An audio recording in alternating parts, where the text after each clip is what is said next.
how to change the order of your photos on your Instagram. So I posted this photo. There's two photos right over here. So I want to change the order of this. So what I'm going to do is click on the top three lines over here. Sorry. So I'm going to click top three lines and go to edit. So once I've clicked edit, there's a delete button over here. So I'm just gonna delete this and I'm gonna save it, right? Now what I'm gonna do is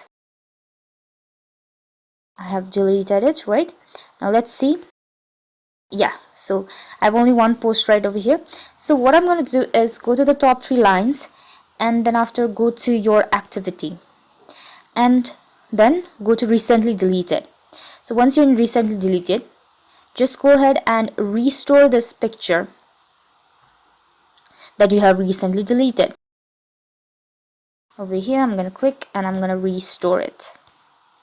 Here we go. It's updating. Now, once you turn back, your order photos will be changed.